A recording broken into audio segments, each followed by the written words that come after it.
রাজনীতি এই বাংলাদেশের মাটিতে আর হবে না। এই আওয়ামী লীগের রাজনীতি এই বাংলাদেশে আমরা করতে দিব না। আল্লাহু আকবার, আল্লাহু আকবার।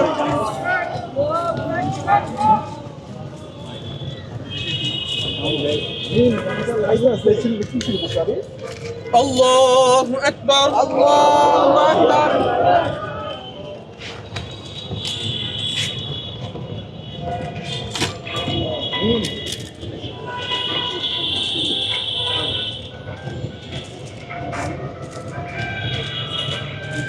Allahu Akbar, Allahu Akbar.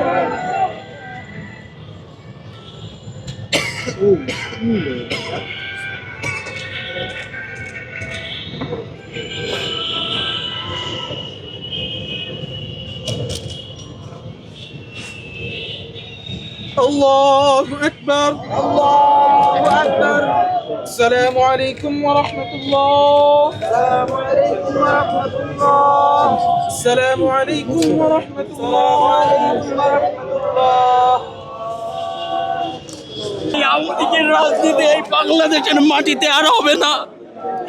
এই আওয়ামী লীগের রাজনীতি এই বাংলাদেশে আমরা করতে দিব না।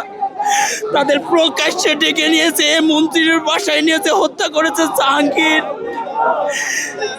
আকম, মোস্তফা, রাসেল। এদের সবার বিচার এই বাংলার মাটিতে নিশ্চিত করতে হবে। বিপ্লব পরবর্তীতে সময়ে কেন আমার ভাই শহীদ হলো? জুলাই বিপ্লবের ঘোষণাপত্র দিতে হবে। আমার ভাইদেরকে শুয়ে শপথ করছি, বাংলার মাটিতে কোনো আওয়ামী সন্ত্রাসীরা আর রাজনীতি করতে পারবে না, পারবে না, পারবে না। দর্শক, আপনারা শুনছিলেন এখানে জুলাই বিপ্লবের আন্দোলনে সেই সকল সাহসী যোদ্ধারা তারা তাদের ভাইকে হারিয়ে অঝরে কাঁদছে এবং এই যে শিক্ষার্থীকে ডেকে নিয়ে হত্যা করা হলো, সেই ক্ষোভে দুঃখে ভাসছে জুলাই আন্দোলনের সকল যোদ্ধারা।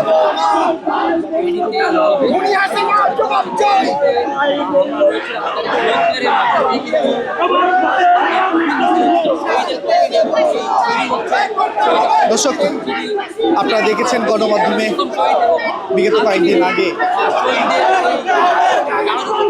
পুলিশ শেখ হাসিনার যারা দোসর রয়েছে তারা কিছু সংখ্যক শিক্ষার্থীকে গাজীপুরে ডেকে নিয়ে নিথরভাবে তাদেরকে আঘাত করে রক্তাক্ত করেছিল এবং পরবর্তীতে বেশ অনেকজনকেই ভর্তি করা হয়েছিল বিভিন্ন হসপিটালে। এবং এই যে শিক্ষার্থী আজ মারা গিয়েছে তাকে চিকিৎসকরা আর বাঁচাতে পারেনি। আজ বিকালের দিকেই পরপারে চলে গেলেন এই শিক্ষার্থী। জুলাই আন্দোলনের সাথে সম্পৃক্ত সকল তার সহযোদ্ধারা এবং দেশবাসী তার জানাজায় অংশ নিয়েছে কেন্দ্রীয় শহীদ মিনারে।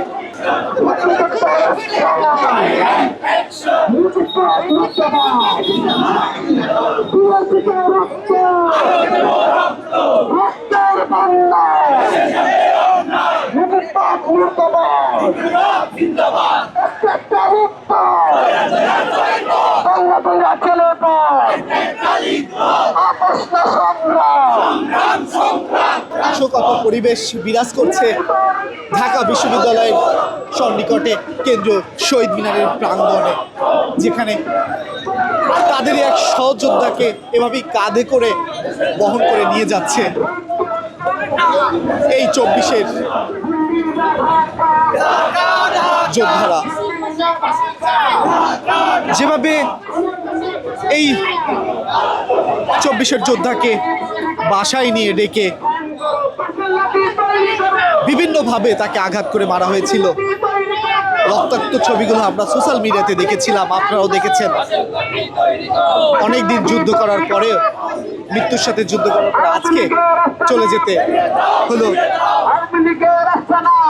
তাদের এই সহযোদ্ধাদের ছেড়ে।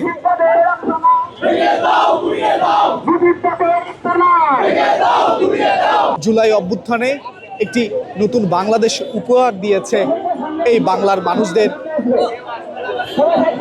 24-এর যোদ্ধারা। আমরা শুনেছি এখানে কথা বলেছে সমন্বয়ক হাসনাত আব্দুল্লাহ সহ আরো অনেকে, এবং তারা যেমনটি আমাদেরকে বলেছে, এই তার ভাইয়ের লাশকে সামনে রেখে তারা আমাদেরকে জানিয়েছে জুলাই অভ্যুত্থানের পরেও আওয়ামী লীগের দোসররা থেমে নেই, তারা এখনো এই দেশের মধ্যে তাদের পায়তারা চালাচ্ছে। দর্শক, আপনাদেরকে জুলাই অভ্যুত্থানের এক যোদ্ধার অকাল মৃত্যু, তাকে যেভাবে হত্যা করা হয়েছে, সে যতদিন মৃত্যুর সাথে লড়াই করেছে, আজ ঠিক দুপুরের পরে বিকালের দিকে তার সহযোদ্ধাদের ছেড়ে চলে যেতে হয়েছে। দর্শক, সাথে ছিলাম আমি মোহাম্মদ রায়হান হোসেন, কেন্দ্রীয় শহীদ মিনার থেকে।